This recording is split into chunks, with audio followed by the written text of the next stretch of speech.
প্রিয় বন্ধুরা, আজকে হযরত খিজির আলাইহিস সালাতু ওয়াস সালাম যে ইসমে আজমটি পড়তেন সেটি আপনাদের সাথে শেয়ার করব। আমেরিকার মুফতি মুনির আহমদ আকন বলেন, আমি এই ইসমে আজম দিয়ে আমেরিকাতে যেসব ক্যান্সার রোগী চতুর্থ স্টেজে পৌঁছে গেছে এমন রোগীকে চিকিৎসা দিয়েছি, সেরকম 7 জন ক্যান্সার রোগী সুস্থ হয়ে গেছেন, যা দেখে আমেরিকার ডাক্তার পর্যন্ত অবাক হয়ে গেছেন।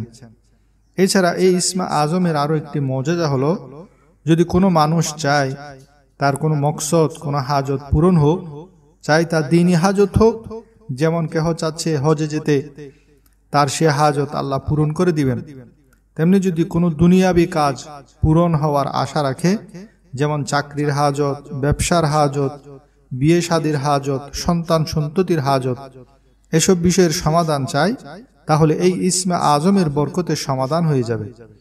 তেমনিভাবে কেহ কঠিন রোগ ব্যাধিতে লিপ্ত, সে উক্ত রোগ ব্যাধি থেকে যদি মুক্তি চায়, তাহলে সে বৃহস্পতিবার সূর্য উদিত হওয়ার সময় এই ইসমে আজমের জিকির শুরু করে দিবে। 1041 বার এই ইসমে আজমটি পড়তে হবে। এর চেয়ে বেশিও পড়া যাবে না, কমও পড়া যাবে না। এভাবে প্রতিদিন করবেন। এরপর 7 দিন এই ধরনের পরপর করতে হবে। প্রথম দিন সূর্য উদিত হওয়ার সময় শুরু করবেন, পরবর্তী 6 দিন যে কোনো সময় পড়তে পারেন। জোহরের পরে, আসরের পরে, মাগরিবের পরে অথবা রাতে যখন সুযোগ হয় তখন পড়তে পারবেন। তবে প্রথম দিন শুরু করতে হবে বৃহস্পতিবার সকালে সূর্য ওঠার সময়। তবে এটা পড়ার আগে এবং পরে 1041 বার পড়ে এরপরে একবার সূরা ফাতিহা, এবং এটা শুরু করার আগে একবার সূরা ফাতিহা পড়বেন।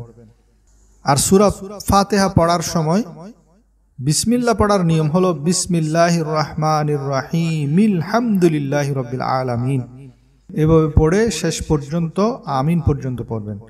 তারপর এই ইসমে আজমটি 1041 বার পর্যন্ত পড়ে আবার একই নিয়মে বিসমিল্লাহির রহমানির রহিম আলহামদুলিল্লাহি রাব্বিল আলামিন এভাবে সূরা ফাতিহা পুরো পড়বেন।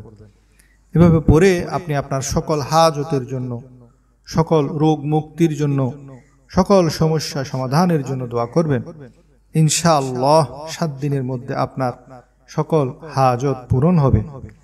এর দ্বিতীয় ফায়দা হলো, যদি কেহ দিন থেকে দূরে চলে যায়, দিন ধর্ম ছেড়ে দেয়, ছেলে মেয়ে হোক, তারা যদি নাস্তিক হয়ে যায়, মা বাবার কথা না শুনে তার দিল যদি মুর্দা হয়ে যায়, তাহলে এসব মুর্দা দিলকে জিন্দা করার তাসির এই ইসমে আজমের মধ্যে আছে। মুর্দা দিল জিন্দা করার জন্য পূর্বে বর্ণিত নিয়মে এই ইসমে আজমটি 1041 বার পড়তে হবে। তবে শুরু করতে হবে বৃহস্পতিবার সকালে সূর্য উদিত হওয়ার সময়। বাকি 6 দিন যে কোনো সময় পড়তে পারবেন। তবে প্রতিদিন যদি সূর্য উদিত হওয়ার সময় পড়েন তাহলে বেশি ফায়দা হবে। এভাবে পড়ে মুর্দা দিল অন্তর লোকের জন্য দোয়া করবেন, অবাধ্য সন্তানের জন্য দোয়া করবেন। ইনশাআল্লাহ দেখবেন 7 দিনের মধ্যে তার অন্তরে ঈমানি জজবা তৈরি হবে।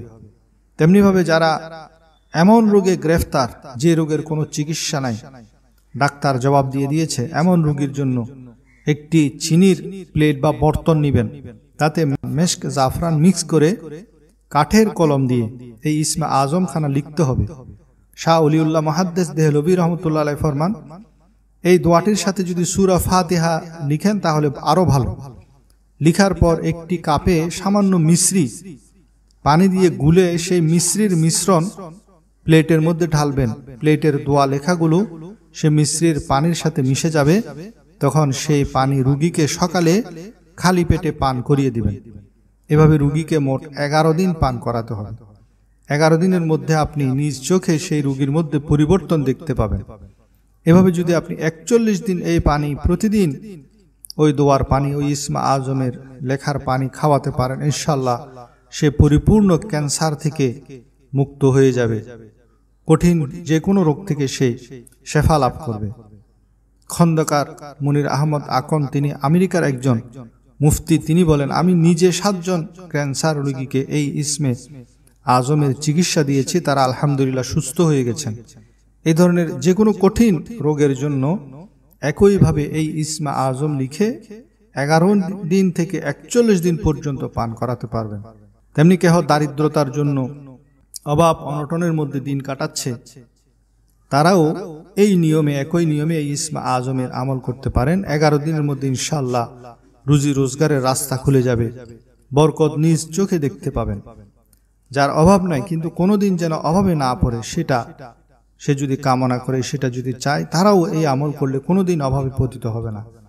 সে মহামূল্যবান ইসমে আজমটি হলো, দোয়াটি হলো, ইয়া হাইয়ু হিনা লা হাইয়া ফি দাইমুমাতি মুলকিহি ওয়া বাকাইহি ইয়া হাইয়ু, ইয়া হাইয়ু হিনা লা হাইয়া ফি দাইমুমাতি মুলকিহি ওয়া বাকাইহি ইয়া হাইয়ু।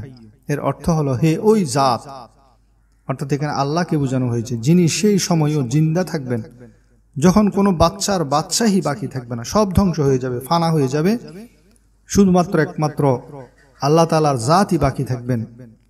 হযরত খিজির আলাইহিস সালামকে আল্লাহ তাআলা এই ইসমে আজম দিয়েছেন।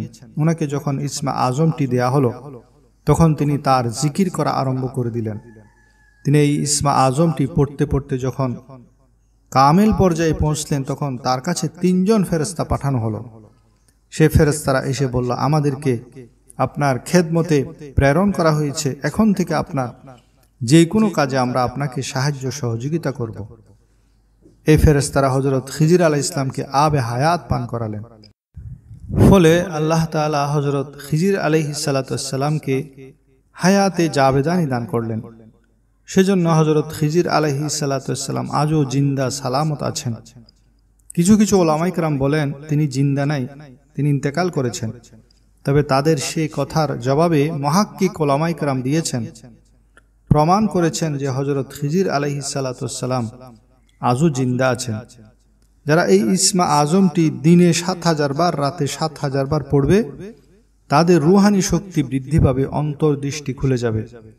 অতএব এই ইসমে আজমটি হযরত খিজির আলাইহিস সালামকে আল্লাহ তাআলা শিক্ষা দিয়েছেন।